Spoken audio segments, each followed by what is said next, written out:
എത്രയോ ചെറുപ്പക്കാരാണ്, എത്രയോ സഹോദരങ്ങളാണ് തന്റെ പ്രിയപ്പെട്ട മാതാപിതാക്കളെ പരിഗണിക്കുന്നില്ല, മാതാപിതാക്കളെ ശ്രദ്ധിക്കുന്നേയില്ല, മാതാപിതാക്കൾക്ക് വേണ്ടുന്നതാകുന്ന ഖിദ്മത്തുകൾ കൊടുക്കുന്നില്ല.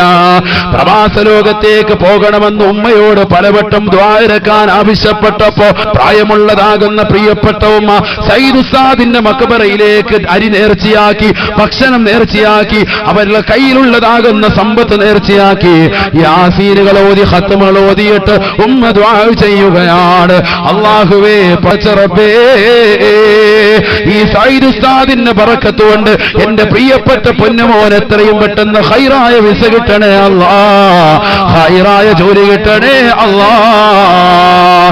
പാതിരാത്രി സമയത്ത് തഹജ്ജുദ് നമസ്കരിച്ചുകൊണ്ട് പൊട്ടിക്കരഞ്ഞുകൊണ്ട് ദുആ ചെയ്യുന്നതാകുന്ന ഉമ്മയുടെ പ്രാർത്ഥനയ്ക്ക് പടച്ചറബ്ബ് ഉത്തരം കൊടുക്കുകയാണ്.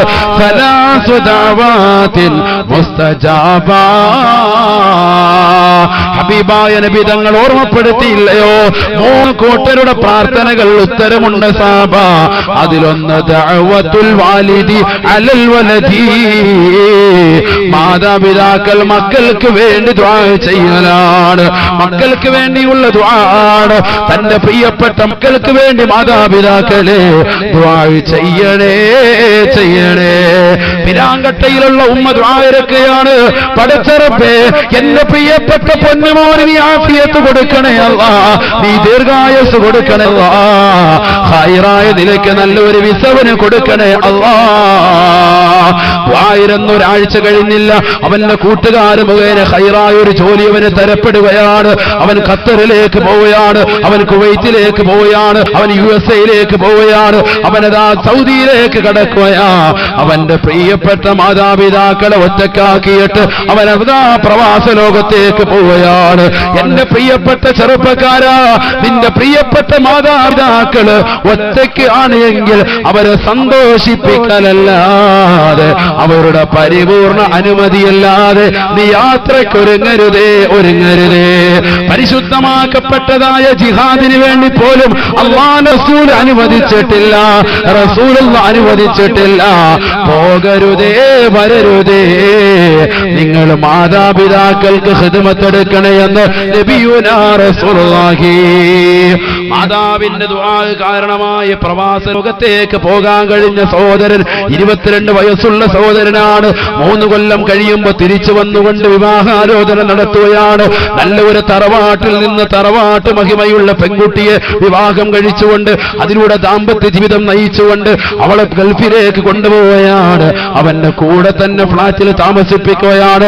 2 പേർക്കും നല്ല ഒരു റാഹത്താകുന്ന ജീവിതം ഉണ്ടാവുകയാണ്. ഒരു ദിവസം തന്നെ പ്രിയപ്പെട്ട ഉമ്മയെ അവൻ ഫോൺ വിളിച്ചുകൊണ്ട് വിളിക്കുകയാണ്. അല്ലയോ പ്രിയപ്പെട്ട ഉമ്മ, പ്രിയപ്പെട്ട വാപ്പാ, നിങ്ങൾ 2 പേരും സൗദിയിലേക്ക് വരണേ, സൗദിയിലേക്ക് വരണേ. നിങ്ങൾക്ക് 2 പേർക്കും ഇതാ ഒരു വിസ ഞാൻ റെഡിയാക്കിയിരിക്കുകയാണ്. വല്ലാത്ത സന്തോഷത്തോടുകൂടി മാതാവും പിതാവും നാട്ടുകാരോട് യാത്ര പറയുകയാ. ഞങ്ങൾ ഞങ്ങളുടെ മക്കളുടെ സൗദത്തിലേക്ക് പോവുകയാണ്.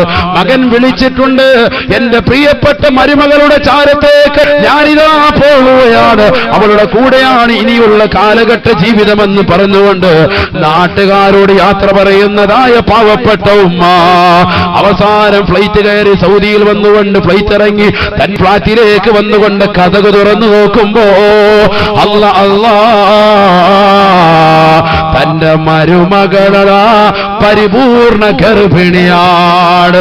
പരിപൂർണമായ ഗർഭിണിയാകുന്ന പ്രിയപ്പെട്ടതാകുന്ന മരുമകളെ ആയാക്കാൻ വേണ്ടിയായിട്ടാണ് ഒരു വിസ കൊടുത്തിട്ട് പൊന്നുമ്മായോട് പറയുന്നത്, ഉമ്മാ നിങ്ങൾക്കൊരു ഉംറ ഇതാ നൽകുകയാണ്. എന്റെ പ്രിയപ്പെട്ട പൊന്നുമോനെ, എന്ത് അപരാധമാണടാ നീ ചെയ്യുന്ന പൊന്നുമോനെ, എത്ര വലിയ തെറ്റുകുറ്റമാടാ നീ ചെയ്യുന്നത് പൊന്നു പൊന്നുമോനെ. സയ്യിദ് ഉസ്താദിന്റെ മഖബറയിൽ വന്നുകൊണ്ട് നീ പൊട്ടിക്കരഞ്ഞാല് പൊറുക്കപ്പെടുമോ പൊന്നുമോനെ? മാലിക് ബിൻ ദീനാറിന്റെ മഖബറയിൽ വന്നുകൊണ്ട് ഖത്തം തീർത്തിട്ട് ദ്വാരന്നാല് പൊരുത്തപ്പെടുമോ പൊന്നുമോനെ? മാതാപിതാക്കളെ നോവിച്ചുകൊണ്ടെന്തിനാ പൊന്നുമോനെ നിനക്കൊരു ജീവിതം വേണ്ട മോനെ? അല്ലാഹുവിന്റെ റസൂൽ സല്ലല്ലാഹു അലൈഹി വസല്ലമ തങ്ങൾ അതിശക്തമായിട്ട് എതിർക്കുകയാണ്. പ്രവാസ ലോകത്തേക്ക് കൊണ്ടുവന്നിട്ട് തന്റെ പ്രിയപ്പെട്ട മകളുടെ, തന്റെ പ്രിയപ്പെട്ട ഭാര്യയുടെ ആയാക്കാൻ വേണ്ടി അവിടെ കൂടുതൽ ചെലവുള്ളതുകൊണ്ട് തന്റെ പ്രിയപ്പെട്ട ഉമ്മയെ കൊണ്ടുവന്നുകൊണ്ട് അവരുടെ പ്രസവാനന്തര ശുശ്രൂഷകൾക്ക് വേണ്ടി നിർത്തുന്നതായ മുസ്ലിം സഹോദരങ്ങൾ ഇന്ന് ഈ കേരളത്തിലില്ലയോ? കാസർഗോഡില്ലയോ? ശ്രദ്ധിക്കണേ സഹോദര, നിന്റെ സമ്പത്ത് മുഴുവൻ തകരാനും നീ ഇല്ലാതാകാനും നീ നശിക്കാനും അത് കാരണമായി തീരുമേ. പൊരുത്തത്തോടുകൂടിയല്ലാതെ അവരെ കൊണ്ടുപോയി നീ ബുദ്ധിമുട്ടിക്കല്ലേ. 60 വയസ്സുള്ള ഉമ്മയാണ്, ആ 60 വയസ്സ് വരെ നിനക്ക് വേണ്ടി ജീവിച്ച ഉമ്മയാണ്, നിന്റെ താരാട്ടുപാടി ഉറക്കിയ ഉമ്മയാണ്, നിനക്ക് വേണ്ടി ഉറക്കമഴിച്ച ഉമ്മയാണ്. നിനക്ക് സുഖമില്ലാതെ വന്നപ്പോ മംഗലാപുരം ഹോസ്പിറ്റലിന്റെ വരാന്തയിൽ മണിക്കൂറുകളോളം, ദിവസങ്ങളോളം, മാസങ്ങളോളം നിലയുറപ്പിച്ച പ്രിയപ്പെട്ട ഉമ്മയാണ്. ആ പ്രിയപ്പെട്ട ഉമ്മയെ നീ മറക്കല്ല. നിനക്ക് വേണ്ടി ഒരുപാടുകൾ മഖബറുകൾ നടത്തിയവരാണ്, നേർച്ച നടത്തിയവരാണ്. ദീനിന്റെ മജ്‌ലിസിൽ പൊട്ടിക്കരഞ്ഞുകൊണ്ട് ദുആ ചെയ്യാൻ ഉസ്താദുമാരോട് ആവശ്യപ്പെട്ടവരാ. ആ പ്രിയപ്പെട്ട മാതാപിതാക്കളെ മറക്കരുതേ. ഹബീബായ നബി സല്ലല്ലാഹു അലൈഹി വസല്ലമ തങ്ങളുടെ അടുക്കലേക്ക് ഒരു സഹോദരൻ വരികയാണ്.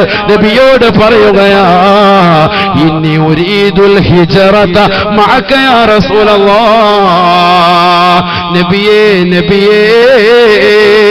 ഞാൻ അവിടുത്തെയോടൊപ്പം പരിശുദ്ധമാക്കപ്പെട്ട മക്കയിൽ നിന്ന് മദീനയിലേക്ക് പലായനം ചെയ്യാൻ ഞാൻ നിയ്യത്ത് വെക്കുന്നുണ്ട് നബിയേ, ഞാൻ ലക്ഷ്യം വെക്കുന്നുണ്ട് നബിയേ.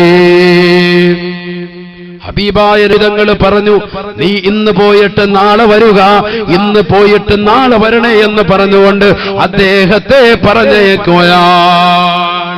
മക്കയിൽ മുശ്രിക്കുകളുടെ ശല്യം സഹിക്കാൻ വയ്യാതായി അള്ളാന്റെ റസൂൽ സല്ലല്ലാഹു അലൈഹി വസല്ലം തങ്ങളെ രഹസ്യമായിട്ട് അവിടെ നിന്ന് പലായനം ചെയ്യാൻ തീരുമാനമെടുക്കാൻ. അപ്പോൾ ഒരു അനുയായി അറിഞ്ഞു. അനുയായി വന്നുകൊണ്ട് നബിയോട് ചോദിച്ചു, നബിയെ, അള്ളാന്റെ റസൂല് അവിടുത്തോടൊപ്പം ഇനി ഉരീദുൽ ഹിജ്റത മഅക, ജിഹാദല്ല, യുദ്ധമല്ല, അവിടുത്തോടൊപ്പം മക്കയിൽ നിന്ന് മദീനയിലേക്ക് പലായനം ചെയ്യാൻ ഞാൻ എത്തുവെക്കുന്നു, ഞാൻ ആഗ്രഹിക്കുന്നു. അവിടുത്തോടൊപ്പം വരാനാണ് ഞാൻ ആഗ്രഹിക്കുന്നത്. അദ്ദേഹത്തിന്റെ വീട്ടിൽ ആ സംഗതി എങ്ങനെയോ അറിഞ്ഞു. മാതാപിതാക്കൾ ഭയങ്കര കരച്ചിലായി, വല്ലാത്ത കരച്ചിലായി, പൊട്ടിക്കരച്ചിലായി. കാരണം എന്താ? ഒറ്റ മോനേ ഉള്ളൂ. ഈ മകൻ അള്ളാന്റെ റസൂലിനോട് പോവുകയാണോ? മാതാപിതാക്കൾ ഭയങ്കര കരച്ചിൽ. അറഫൻ നബിയു സല്ലല്ലാഹു അലൈഹി വസല്ലം ദാലിക, അള്ളാന്റെ റസൂൽ അങ്ങോട്ട് അറിഞ്ഞപ്പോ അള്ളാന്റെ റസൂൽ ആ സഹോദരനെ വിളിച്ചുകൊണ്ട് പറയുകയാണ്, എല്ലാ തയ്യാറെടുപ്പും എടുത്തു കൂട്ടുകാരോട്, തന്റെ സുഹൃത്തുക്കളോടൊക്കെ ഞാൻ നബിതങ്ങളോടൊപ്പം യാത്ര പോവുകയാണെന്ന് പറഞ്ഞുകൊണ്ട് തയ്യാറെടുപ്പത്തിരിക്കുന്ന സാബിയോട് റസൂലുള്ള പറയുകയാ, ഇർജിഅ ഫഅളിഹ്കുഹുമാ കമാ അബ്കൈതഹുമാ. നീ തിരിച്ചു പോണേ പൊന്നുമോനെ, നിന്റെ മാതാപിതാക്കൾ കരയിപ്പിച്ചതിന് പകരമായി അവരെ നീ ചിരിപ്പിക്കണേ എന്ന് നബിയുനാ റസൂലുള്ളാഹി. എന്നോട് വരണ്ട, എന്റെ കൂടെ നീ വരണ്ട, നീ എവിടെ പോയിന്നോ? പാപ്പാടെ ഉമ്മാടെ കൂടെ നിന്നു. ആര് പറയും? നബിയുനാ റസൂലുള്ളാഹി. മാതാപിതാക്കളെ എങ്ങനെ കരയിപ്പിച്ചോ അതേപോലെ ചിരിപ്പിച്ചിട്ടു വാ. ആര് പറയും? നബിയുനാ റസൂലുള്ളാഹി. അവരെ സന്തോഷിപ്പിക്ക് മുഹമ്മദ് റസൂലുള്ളാഹി. ഈ ഭൂമുഖത്ത് മനുഷ്യൻ നോക്കിയിരിക്കൽ കൂലിയുണ്ടെന്ന് പഠിപ്പിച്ചതാകുന്ന വസ്തു അള്ളാന്റെ റസൂൽ ഒന്നാമതായി പറഞ്ഞത് ഉമ്മയുടെ മുഖമാണ്. അള്ളാഹു തൗഫീഖ് നൽകട്ടെ. ഉമ്മാടെ മുഖത്ത് നോക്കിയിരിക്കൽ കൂലിയുണ്ടെന്ന് പഠിപ്പിച്ച മതത്തിന്റെ അനുയായികളാകുന്നു നമ്മൾ. ആ ഉമ്മയെ കൊണ്ടുപോയി വൃദ്ധസദനത്തിൽ വലിച്ചെറിയോ? അള്ളാഹു കാത്തിരക്ഷിക്കട്ടെ. പൈസ കൂടുമ്പോ റബ്ബിനെ മറക്കുന്നു, പാപ്പായെ മറക്കുന്നു, ഉമ്മായെ മറക്കുന്നു. പ്രവാസ ലോകത്തുള്ള സഹോദരങ്ങൾ 20 കൊല്ലം 30 കൊല്ലം ഒക്കെ കഴിയുന്ന സഹോദരങ്ങൾ, എല്ലാവരുടെയും കാര്യമല്ല. ഒരുപാട് ആളുകളുണ്ട് സ്വന്തം മാതാപിതാക്കളെ നെഞ്ചോട് ചേർത്തതാകുന്ന ആളുകൾ. അള്ളാഹു തൗഫീഖ് തരട്ടെ. ആ മക്കളെ അള്ളാഹു സ്വീകരിക്കുമാറാവട്ടെ, അള്ളാഹു കബൂലാക്കുമാറാവട്ടെ. ഞാൻ അവരെ കുറിച്ചല്ല പറയുന്നത്. എന്നാൽ ചില ആളുകളുണ്ട് സ്വന്തം മാതാപിതാക്കളെ ശ്രദ്ധിക്കാത്തവർ, മാതാപിതാക്കളെ ഗൗനിക്കാത്തവർ, ആ മാതാപിതാക്കൾക്ക് വേണ്ടുന്നതാകുന്ന സേവനങ്ങൾ കൊടുക്കാത്തവർ, അവർക്ക് ഖിദ്മത്തെടുക്കുന്നതിൽ അവഗണന വെക്കുന്നവർ. അള്ളാഹു അതിനെ തൊട്ട് നമ്മളെ കാത്തിരക്ഷിക്കുമാറാവട്ടെ. അതിൽ നിന്ന് വ്യതിരക്തമായിട്ട് എത്രയോ സഹോദരങ്ങളുണ്ട്, സഹോദരിമാരുണ്ട്. എവിടെ പോയാലും ഉമ്മയുടെ കാര്യം ചോദിക്കുക, ഡെയിലി ഉമ്മയെ ഫോൺ വിളിക്കുക, ഡെയിലി ഉമ്മയെ ഫോൺ വിളിക്കുക. അതൊക്കെ വലിയ സന്തോഷമാണ് അവർക്ക്. നമ്മൾ മനസ്സിലാക്കൂ, ഇന്നലെ വിളിച്ചാലോട് ഇനിയിപ്പോ എന്താ. ഗൾഫിലുള്ള സഹോദരങ്ങൾ ആഴ്ചയിലെങ്കിലും നിർബന്ധമായിട്ടും സ്വന്തം മാതാപിതാക്കളെ ഫോൺ വിളിച്ചിട്ട് അവരുടെ വിവരങ്ങൾ അന്വേഷിക്കണം. അത് വാപ്പാക്കും ഉമ്മാക്കും വലിയ സന്തോഷമുള്ള സംഗതിയാണ്, വലിയ സന്തോഷമാണ്, റാഹത്താണ്.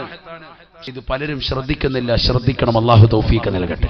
ഒരു പെരുന്നാളിന്റെ സുദിനത്തിൽ നീ ഇങ്ങോട്ട് വന്നിറങ്ങിയിട്ട് ആ സമയത്ത് മാത്രമായിട്ട് നിന്റെ പ്രിയപ്പെട്ട മാതാപിതാക്കളുടെ അടുക്കൽ വന്നുകൊണ്ട് അവരുടെ കയ്യിലേക്ക് ഇറച്ചി വെച്ചു കൊടുത്തിട്ട് ഇത് വെക്കെന്ന് പറഞ്ഞിട്ട് അവരത് വെച്ച് പാചകം ചെയ്യുമ്പോൾ സുഭിക്ഷമായിരുന്ന് കഴിച്ചിട്ട് ടാറ്റയടിച്ചു പോകുന്ന രീതിയാകരുത് പ്രവാസ ലോകത്തുള്ള സഹോദരങ്ങളുടെ ജീവിതത്തിൽ. അതാണോ നിനക്ക്? അങ്ങനെയല്ല. വർഷത്തിലൊന്ന് വന്നിട്ട് അങ്ങനെ പോകരുത്. ദിവസേന അവരുമായി ബന്ധം പുതുക്കുക. വന്നിരുന്നു കൊണ്ട് ഒരുമിച്ചിരുന്നു കൊണ്ട് ഭക്ഷണം കഴിക്കുക, മാതാപിതാക്കളുടെ കൂടെ ഇരുന്നു കൊണ്ട് ആഹാരം കഴിക്കുന്ന ഒരു സുദിനം. തന്റെ പ്രിയപ്പെട്ട ഭാര്യ, തന്റെ മാതാപിതാക്കൾ, തന്റെ മക്കൾ എല്ലാവരും കൂടി ഒരു തീൻമേശയുടെ ചുറ്റുവട്ടം ഇരിക്കട്ടെ, ഒരുമിച്ചിരുന്നു കൊണ്ട് ആഹാരം കഴിക്കട്ടെ. തന്റെ വാപ്പായുടെ കയ്യിൽ നിന്ന് ഒരു ഉരുള ആഹാരം വാങ്ങിയിട്ട് നീ കഴിക്കും. ഉമ്മ നിന്റെ ചൂടോട് ചേർത്ത് പിടിച്ചുകൊണ്ട് നൽകുന്നതാകുന്ന ഭക്ഷണം. അള്ളാഹു തൗഫീഖ് തരട്ടെ. എത്ര സ്നേഹമാണ് ആ പങ്കിടൽ. അള്ളാഹു തൗഫീഖ് തരട്ടെ. തന്റെ പ്രിയപ്പെട്ട ഭാര്യയ്ക്ക് അങ്ങോട്ടൊരു ഉരുള വെച്ചു കൊടുക്കുന്നു, ആ ഭാര്യ തിരിച്ചിങ്ങോട്ടും മക്കൾക്കും വെച്ചു കൊടുക്കുന്നു. ഇങ്ങനെ പരസ്പരം നമ്മുടെ കുടുംബത്തിൽ സ്നേഹത്തിന്റെ അന്തരീക്ഷം പൂമുട്ടു വിരിയട്ടെ. അള്ളാഹു തൗഫീഖ് നൽകി അനുഗ്രഹിക്കുമാറാവട്ടെ.